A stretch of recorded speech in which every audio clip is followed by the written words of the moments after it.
ना कोई तेल, घी, ना फ्राइंग, ना आटा, मैदा और ना ही घंटों की मेहनत। हेलो एवरीवन, कैसे हैं आप? आज मैं आपके साथ शेयर कर रही हूँ हाई प्रोटीन नाश्ते की एकदम नई रेसिपी। तो चलिए बनाना शुरू करते हैं। तो सबसे पहले इस रेसिपी को बनाने के लिए हमने हाफ कप मूंग दाल ली है। दाल की क्वांटिटी आप अपने फैमिली मेंबर के हिसाब से कम या ज़्यादा ले सकते हैं और दाल यहाँ पर हमें बिना छिलके वाली ही लेनी है। अब दाल को हम साफ़ पानी डालकर अच्छे से धो लेंगे। तो दाल का पानी जब तक बिल्कुल क्लीन नहीं हो जाता तब तक हम इसको धो लेंगे और उसके बाद मैंने इसका एक्स्ट्रा पानी हटा लिया है। तो देखिए दाल को यहाँ पर मैंने 2 से 3 बार अच्छे से धो लिया है और अब हम इसमें 1 कप साफ पानी डालेंगे और इसे ढककर 5 से 6 मिनट के लिए छोड़ देंगे। जब तक दाल अच्छे से फूल कर तैयार होती है तब तक कर लेते हैं दूसरी तैयारी। अब यहाँ दूसरी साइड हम कोई भी एक खुला बर्तन ले लेंगे और इसमें मैं डाल रही हूँ 1/3 कप सूजी। सूजी यहाँ पर आप मोटी बारीक कोई भी ले सकते हैं, जो भी आपके पास हो। तो अब सूजी ऐड करने के बाद मैं इसमें डाल रही हूँ 1/3 कप लस्सी। जिस कप से हमने सूजी ऐड की है उसी कप से हम लस्सी ऐड करेंगे। नाप के लिए आप घर का कोई भी कटोरी या कप सेट कर लीजिए और उसी से सारा नाप लीजिए।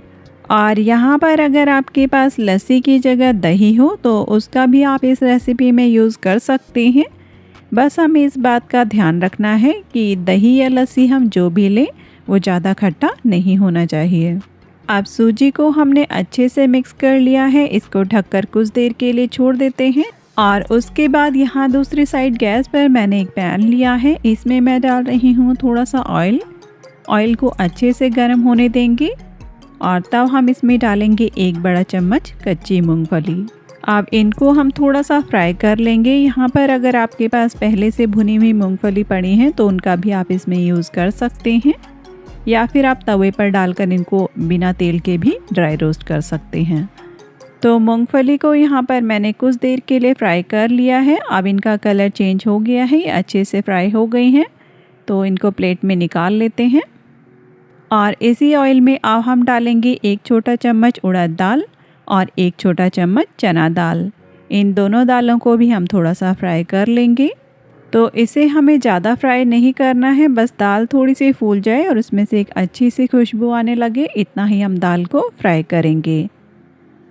अब हम इसमें ऐड करेंगे 4 से 5 लहसुन की कलियाँ और 2 सूखी लाल मिर्च जिनको मैंने तोड़ करके लिया है, और साथ ही डालेंगे थोड़े से कड़ी पत्ते। इन सब को भी हम कुछ सेकंड के लिए फ्राई कर लेंगे। और यहाँ पर आप चाहें तो इसमें थोड़ा सा अदरक और हरी मिर्च भी ऐड कर सकते हैं। अब हम इसमें डालेंगे 1 छोटा चम्मच राई और राई को भी चटकने देंगे। तो राई इसमें हमें बाद में ही ऐड करनी है, जिससे कि इसका बहुत ही अच्छा टेस्ट आएगा, इसमें कड़वाहट बिल्कुल भी नहीं आएगी। और उसके बाद हम इसमें डालेंगे 1 रफली कट की हुई प्याज। प्याज को भी थोड़ा सा भून लेते हैं, इसका कलर चेंज नहीं करना है, बस ये थोड़ी सी सॉफ्ट हो जाए इतना ही हम इसको कुक करेंगे। और साथ ही डालेंगे 1 रफली कट किया हुआ टमाटर और 2 पिंच हींग डालेंगे। अब ऊपर से हम इसमें थोड़ा सा नमक डालेंगे ताकि प्याज और टमाटर जल्दी सॉफ्ट हो जाएं।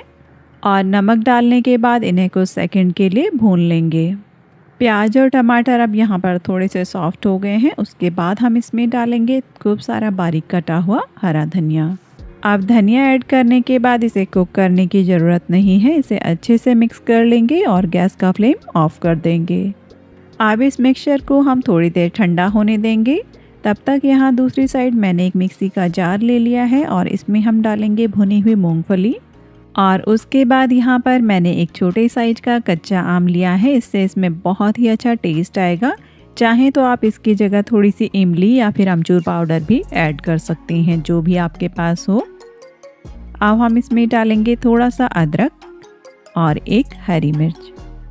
और अगर आप कम तीखा पसंद करते हैं तो चाहें तो यहाँ पर आप हरी मिर्च को स्किप भी कर सकते हैं। इतनी देर में हमने जो मिक्सचर बना कर रखा था वो भी अच्छे से ठंडा हो गया है, तो इसको भी हम इसी के साथ डाल लेंगे।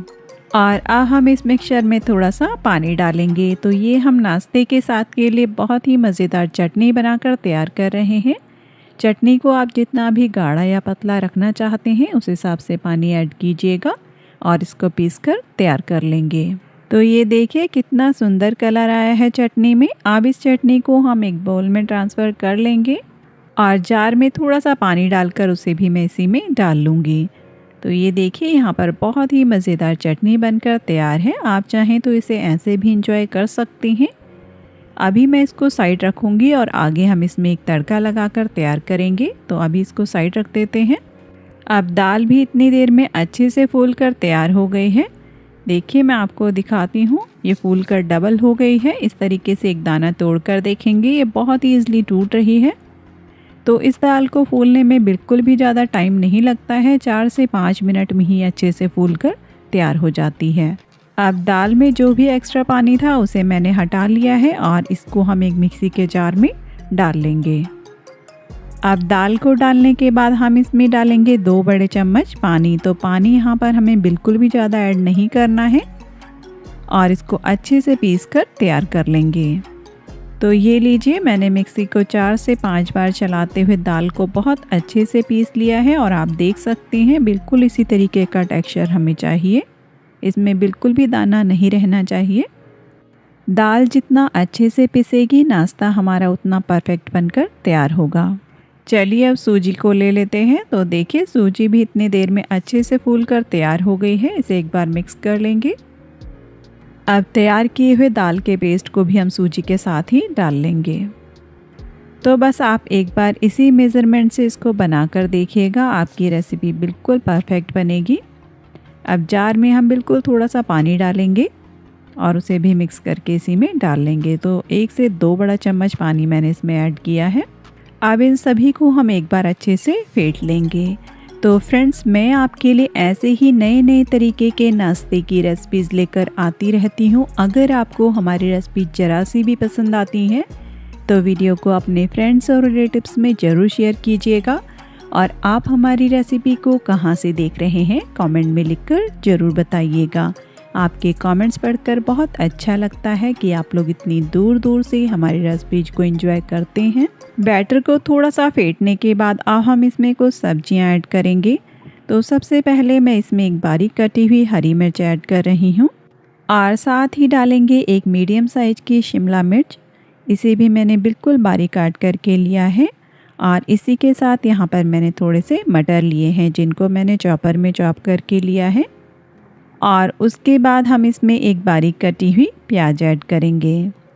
और साथ ही यहाँ पर मैंने एक बड़े साइज की गाजर ली है, इसको भी मैं छोटे वाले ग्रेटर से ग्रेट करके इसमें डाल लूँगी। तो चाहें तो आप गाजर को बारीक चॉप करके भी ले सकते हैं, लेकिन इस तरीके से ग्रेटर से ग्रेट करके लेने से इसका बहुत ही अच्छा लुक आता है रेसिपी में।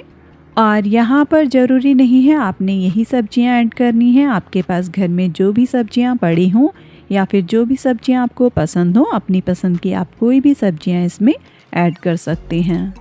आप सब्जियाँ ऐड करने के बाद इसे एक बार अच्छे से मिक्स कर लेंगे और इसे कुछ सेकंड के लिए फेंट लेंगे। इसे थोड़ा सा फेंटने से इसमें बहुत ही अच्छी एरेशन होगी और जो भी हम इससे रेसिपी बनाएंगे वो बहुत ही ज़्यादा फूली फूली बनकर तैयार होगी। तो देखिए मैंने इसे कुछ देर के लिए फेंट लिया है और आप देख सकते हैं इस तरीके की कंसिस्टेंसी हमें चाहिए। तो यहाँ पर अगर आपको बैटर थोड़ा सा पतला लगे तो आप इसमें थोड़ी सी सूजी ऐड कर सकते हैं। अब हम इसके लिए एक तड़का बनाएंगे। तो तड़का बनाने के लिए पैन में थोड़ा सा ऑयल डालेंगे और इसमें डालेंगे थोड़ी सी राई और खूब सारे कड़ी पत्ते। एक मैं सूखी लाल मिर्च ऐड कर रही हूँ इसमें। इन सभी को अच्छे से मिक्स कर लेंगे और तड़के को तैयार कर लेंगे। और तड़का बनाते टाइम चाहें तो यहाँ पर आप इसमें अपनी पसंद के मसाले भी ऐड कर सकते हैं। एक पिंच मैंने इसमें हींग ऐड की है, ये डाइजेशन में भी हेल्प करेगी और इससे बहुत ही अच्छा टेस्ट आएगा। अब गैस का फ्लेम ऑफ कर देंगे और इस तड़के को लेकर के चलते हैं बैटर की तरफ। तो तड़के को यहाँ पर हम थोड़ा सा ठंडा कर लेंगे और उसके बाद हम इसको बैटर में ऐड करेंगे। और आधा तड़का मैं पैन में ही बचा लूँगी। पहले इस तड़के को हम बैटर में अच्छे से मिक्स कर लेंगे। वैसे तो आप इसे बिना तड़के के भी बनाकर तैयार कर सकते हैं, लेकिन तड़का लगाने से इसका टेस्ट और भी ज़्यादा बढ़ जाता है। और अब हमने जो तड़का बचा कर रखा था उसको हम चटनी में डाल लेंगे। तो ये चटनी तड़के के साथ या फिर बिना तड़के के दोनों तरीक़ों से टेस्टी लगती है। चाहें तो आप इसे बिना तड़के के भी इंजॉय कर सकते हैं। तो देखिए यहाँ पर हमने चटनी में तड़का लगा लिया है। अब बैटर को हम एक बार थोड़ा सा मिक्स कर लेंगे और अभी तक हमने इसमें नमक ऐड नहीं किया है, तो इसमें हम स्वाद अनुसार नमक डालेंगे। और नमक ऐड करने के बाद मैं इसमें डाल रही हूँ 1 टीस्पून इनो फ्रूट सॉल्ट। ऊपर से थोड़ा सा पानी डालेंगे और इसे एक ही डायरेक्शन में चलाते हुए अच्छे से मिक्स कर लेंगे। तो चाहें तो यहाँ पर आप इनो की जगह खाने वाला सोडा भी ऐड कर सकते हैं। थोड़ा सा इनो या सोडा डालने से रेसिपी और भी ज़्यादा फूली फूली बनकर तैयार होगी और लंबे टाइम तक सॉफ्ट बनी रहेगी। बैटर को हमने अच्छे से फेंट लिया है। इनो या सोडा डालने के बाद बैटर को ज़्यादा देर नहीं रखेंगे, उससे पहले एक छोटी सी तैयारी और कर लेते हैं। यहाँ पर मैंने एक इडली स्टैंड लिया है, इस पर हम थोड़ा सा ऑयल लगा लेंगे और इसको अच्छे से ग्रीस कर लेंगे। तो चाहें तो इस रेसिपी को आप प्लेट में या फिर कटोरी में भी बना सकते हैं। शेप में डिफरेंस आएगा, टेस्ट में कोई भी डिफरेंस नहीं आएगा। सभी इडली स्टैंड को मैंने अच्छे से ऑयल से ग्रीस कर लिया है और अब हम इनमें थोड़ा थोड़ा बैटर डालेंगे। तो बैटर हमें एक साथ ज़्यादा नहीं डालना है, इस तरीके से सभी में थोड़ा थोड़ा बैटर डालेंगे और सभी को ऐसे ही फिल कर लेंगे। तो यहाँ पर मैंने दोनों इडली स्टैंड में बैटर डाल लिया है। तो चलिए चलते हैं अब गैस की तरफ। तो यहाँ दूसरी साइड मैंने एक बर्तन में पहले से पानी बॉईल करने के लिए रख दिया था, इसके बीच में हम स्टैंड को रखेंगे। यहाँ पर आप कोई भी कढ़ाई या पतीली ले सकते हैं और उसके बीच में कोई भी एक स्टैंड या फिर कटोरी रख लीजिए और इस तरीके से इसको तैयार कर सकते हैं। अब हम इन्हें 4 से 5 मिनट के लिए स्टीम होने देंगे। चलिए इन्हें चेक कर लेते हैं। देखिए ऊपर से अच्छे से ड्राई हो गए हैं। नाइफ़ से इस तरीके से चेक करेंगे, नाइफ़ बिल्कुल क्लीन आया है, तो ये अच्छे से कुक हो गए हैं। अब हम इनको बाहर निकाल लेंगे और पहले हम इन्हें अच्छे से ठंडा होने देंगे और उसके बाद इस तरीके से स्पून से या फिर नाइफ़ से इनको निकाल लेंगे। तो ये देखिए बहुत ही हल्के फुल्के और जालीदार बनकर तैयार हुए हैं ये। तो रेसिपी अगर ज़रा सी भी पसंद आई हो तो वीडियो को लाइक शेयर ज़रूर करें और चैनल पर अगर पहली बार आए हैं तो सब्सक्राइब कर लीजिएगा। तो आप भी बनाइए, खाइए टेस्टी हेल्दी नाश्ते की रेसिपी। मिलते हैं नेक्स्ट वीडियो में, तब तक बाय बाय।